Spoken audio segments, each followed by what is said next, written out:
एक आलसी लड़का का कहानी। एक बहुत ही भोला भाला सा आलसी लड़का था। वह कोई काम नहीं करना चाहता था, बस खाना खाता, घूमता और सोते रहता था। एक दिन उसे किसी ने बताया कि एक आश्रम है जहाँ पर कुछ नहीं करना पड़ता है और हर दिन 2 समय का खाना और नाश्ता मिलता है। तुम वहाँ जा करके रहो। उस आलसी लड़के ने सोचा कि ये तो बहुत ही बढ़िया है और वह उस आश्रम में जाकर रहने को सोचा। और फिर वह भोला भाला आलसी लड़का अपना सारा सांसारिक जीवन छोड़कर उस आश्रम में जाकर रहने लगा। आश्रम में गुरुजी रहते थे। वह कुछ समय सबको प्रवचन देते हैं। वह आलसी लड़का सुनता था ताकि समय आराम करता था और फिर भरपेट खाना खाकर सो जाता था। ऐसे ही उस लड़के का दिन गुजरता गया। एक दिन उस आश्रम में कुछ भी नहीं बना। नाश्ते के समय नाश्ता नहीं मिला। उसने सोचा नाश्ता नहीं मिला, भोजन तो मिलेगा। अब भोजन के समय भी उससे भोजन नहीं मिला। लड़का दौड़ करके गुरुजी के पास गया और उसने पूछा कि आज भोजन क्यों नहीं बना। गुरुजी ने कहा कि बेटा, आज एकादशी है और जितने भी आश्रम के सदस्य हैं उनका उपवास है और तुम्हारा भी आज उपवास है, आज भोजन नहीं बनेगा। वह लड़का आलसी था और उसे भूख भी बहुत लगता था। उसने गुरुजी से बोला कि मैं उपवास नहीं रहूँगा, मुझे भूख लगी है, मैं खाना खाऊंगा। गुरुजी ने बोला ठीक है, जाओ भंडारे में से सामान ले करके आओ और आश्रम में नहीं, बाहर ले जा करके बना लो। लेकिन याद रखना, भोजन बनाने के बाद सबसे पहला भोग भगवान को लगाना और फिर तू प्रसाद पाना। वह लड़का बोला ठीक है और फिर अनाज लेकर नदी की ओर पहुंचा। भोजन पकाने लगा, तैयार हुआ। उसके बाद कहने लगा कि भगवान श्री राम आइए, पधारिए, भोग लगाइए।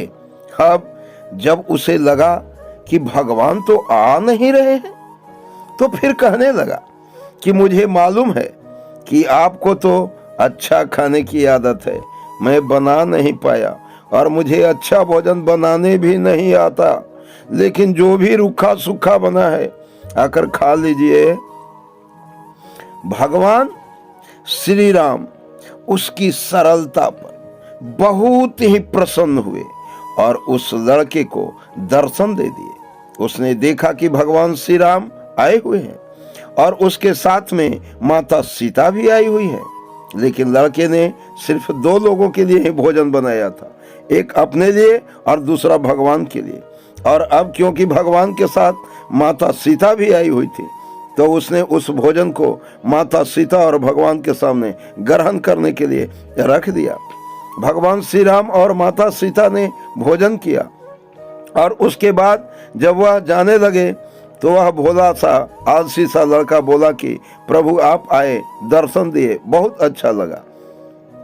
मुझे खाने को कुछ नहीं मिला, लेकिन कोई बात नहीं, लेकिन आपसे एक विनती है कि अगली बार जब आप आएंगे तो कितने लोग आएंगे ये बता दीजिए ताकि मैं उतने लोगों के लिए भोजन बनाकर रखा रहूं। भगवान श्री राम मन ही मन मुस्कुराए और फिर अंतर ध्यान हो गए। लड़का आश्रम गया, दिन बीतता गया और फिर एकादशी का दिन आया और इस बार उसने 3-4 लोगों के लिए अनाज लेकर के खाना बनाने के लिए नदी के किनारे पहुंचा और उसने बड़े प्रसन्नता से भोजन बनाया और इंतजार करने लगा कि प्रभु आइए और भोग लगाइए। इस बार लड़का देखता है कि भगवान श्री राम पूरा राम दरबार लेकर के आए हैं, जैसे माता सीता, लक्ष्मण, भरत, हनुमान जी और सभी लोग आए हैं। लड़के ने 3-4 लोगों का भोजन बनाया था और इस बार भी भोजन कम पड़ गया। लड़के ने निराश होकर भोजन को प्रभु के आगे रख दिया। उन्होंने भोजन किया और फिर चले गए और इस बार भी लड़का फिर से भूखा रह गया। अब लड़का फिर आश्रम गया, दिन बीतता गया और फिर एकादशी का दिन आया और इस बार गुरुजी से कहने लगा कि गुरुजी मुझे इस बार थोड़ा ज्यादा अनाज चाहिए। गुरुजी सोचने लगे कि यह इतना सारा अनाज का करता क्या है, कहीं इसे बेचता तो नहीं है। फिर उन्होंने कहा कि ठीक है, भूख से परेशान रहता है। लड़के ने कहा कि नहीं गुरुजी, मैं भूख से परेशान नहीं रहता हूँ, प्रभु के साथ बहुत लोग आते हैं, उनको भी तो भोजन करना पड़ता है।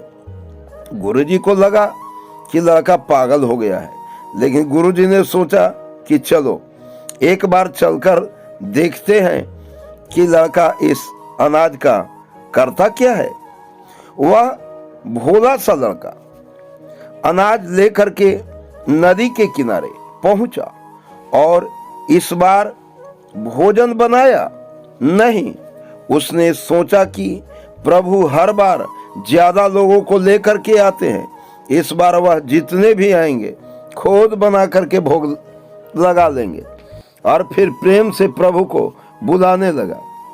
गुरुजी ये सब छुप कर देख रहे थे कि ये भोजन तो बनाया नहीं और प्रभु को बुला रहा है, लेकिन लड़के ने देखा कि इस बार प्रभु के साथ बहुत से लोग आए हुए हैं, तो उसने प्रभु के सामने हाथ जोड़ करके कहा कि प्रभु माफ करना, आप बहुत सारे लोग आते हो, मुझे संख्या पता नहीं होती है और मेरी हिम्मत भी नहीं होती है कि इतने सारे लोगों के लिए भोजन बनाऊं।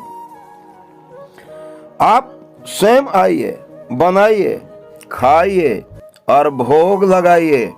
प्रभु मुस्कुराते हैं और अपने साथ आए सभी लोगों के साथ मिल करके भोजन बनाते हैं। गुरुजी ये सब छुप करके देखते हैं और फिर लड़के के पास आकर के कहते हैं कि तुम ये कर क्या रहे हो। लड़का कहता है कि गुरुजी आपको दिख नहीं रहा है कि भगवान श्री राम पधार चुके हैं, माँ सीता आई हुई हैं, हनुमान जी आए हैं और भी सभी लोग आए हुए हैं, भोजन बन रहा है। गुरुजी ने बोला कि पागल हो गया है, मुझे तो कोई दिख नहीं रहा है। लड़का गुस्सा हो गया और बोला, प्रभु आप ये क्या कर रहे हो, एक तो मुझे भूखा रखा है और गुरुजी को दर्शन नहीं दे रहे हो, जो मुझे पागल समझ रहे हैं। कृपा करके गुरुजी को दिख जाओ, प्रभु दिख जाओ।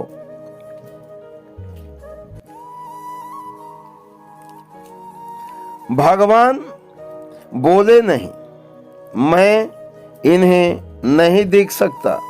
लड़का बोला, क्यों नहीं देख सकते, मेरे गुरुजी तो बहुत महान हैं, बहुत बड़े ज्ञानी और ज्ञाता हैं।